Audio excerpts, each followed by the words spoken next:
Now to make our nectarine wine, we'll be using the following. I've got 5 pounds of nectarines. We're also going to need about 3 cups of sugar.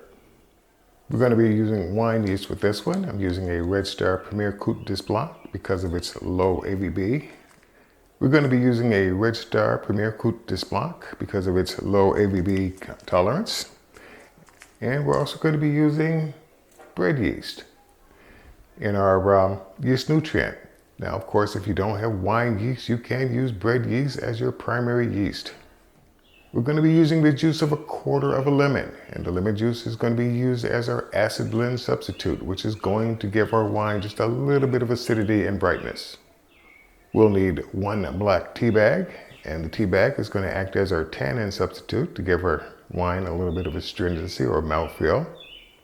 We're going to need a couple of straining bags because we're going to be chopping this fruit up and we need something to hold the fruit. We're going to need 1 gallon of water. We're going to be using as our primary fermenter, a fermenter that has a wide mouth opening so we can get our straining bags in there. I should point out that this fermenter does have a built-in airlock. We'll need a 1 gallon jug, demijohn, carboy, take your pick, to continue on fermentation after primary has been completed. Now, because that fermenter does not have a built-in airlock, we're going to need an airlock with bung. I'm going to need a large 8-quart pot with lid, nice tight fitting lid. Having a hydrometer with testing tube will let us know what our ending alcohol by volume is going to be, and also if any other problems should occur that might stop fermentation. And of course, using your food grade sanitizer of choice, we want to make sure that everything has been properly cleaned and sanitized. And that is what we're going to be using to make this wine. With our nectarines nicely cleaned and washed, the next thing we need to do is we need to remove the pit. That's in the middle of it.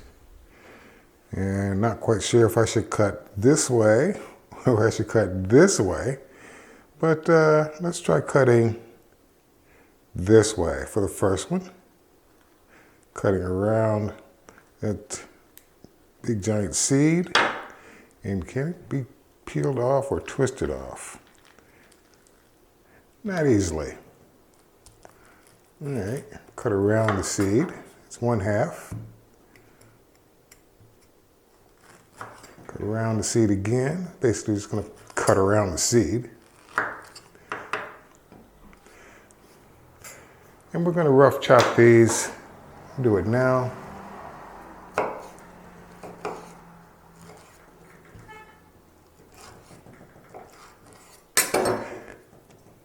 And we want to get these into the straining bag.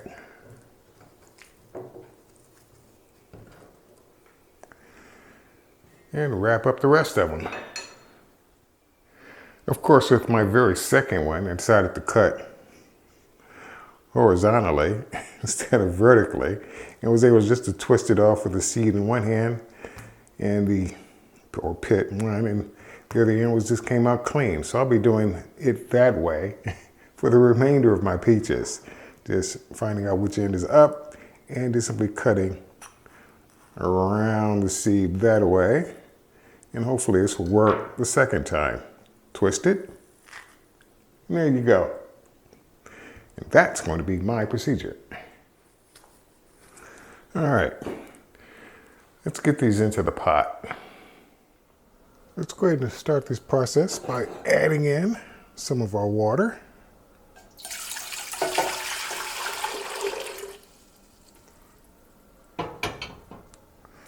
And we want to take a little bit of our water and put it in a small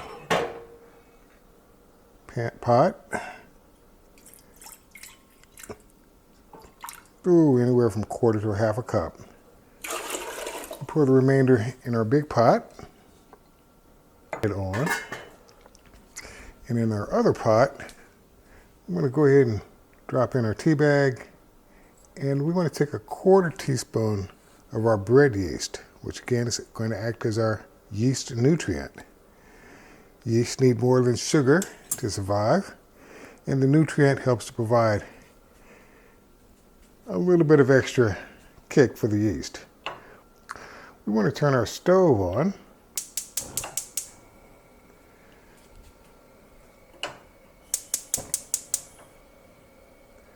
And we're going to bring our black tea / tannin substitute / yeast nutrient substitute to a simmer.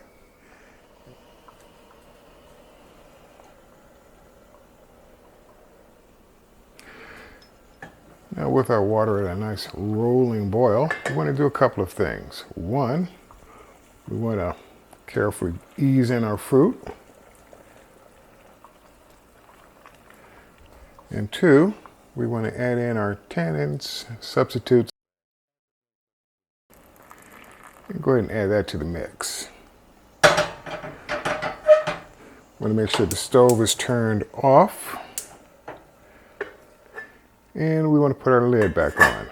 Now again, since we don't use sulfites, once again, this is to help kill off any wild yeast that might have been on the outside of the fruit, and to a lesser degree, kill off some of the harmful bacteria that might still be on there.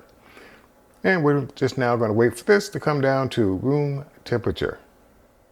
Okay, now that our mixture has cooled down, we can go ahead and add in our sugar. Now, admittedly, yeah, it would have been a little bit easier to add in our sugar while it was still warm, but hey, you know, it's done now. Let's go ahead and stir that in.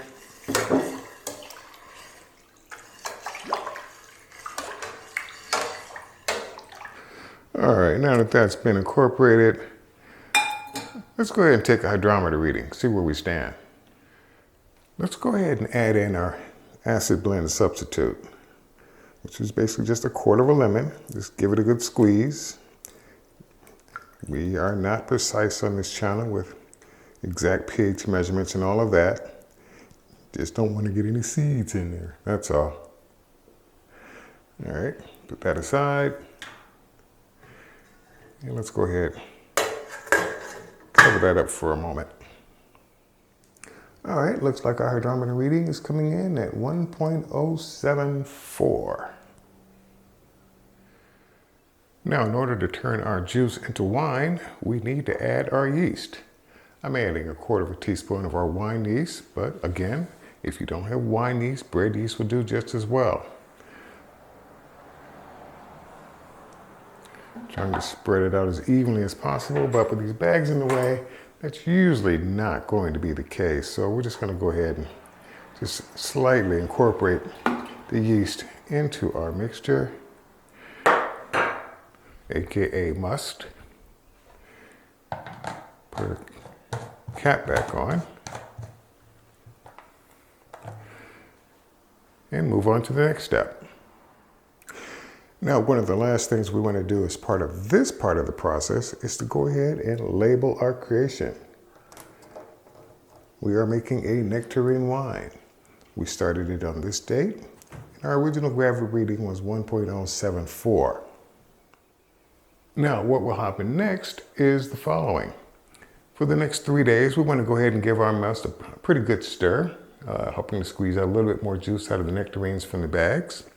And then after those 3 days are up, we're just going to leave it alone for the next 5 to 7 days.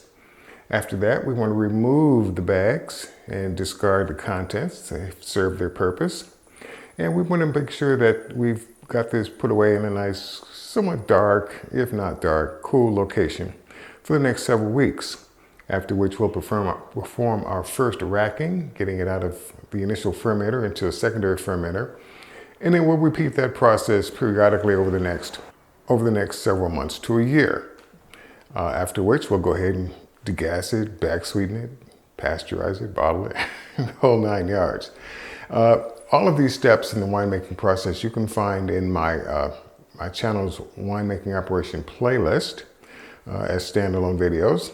And that will be that. We'll have to test tasting in 12 months to see if what we've made was worth it. So if you like what you see here, please click on the subscribe and notify buttons, and I will continue to do these more often.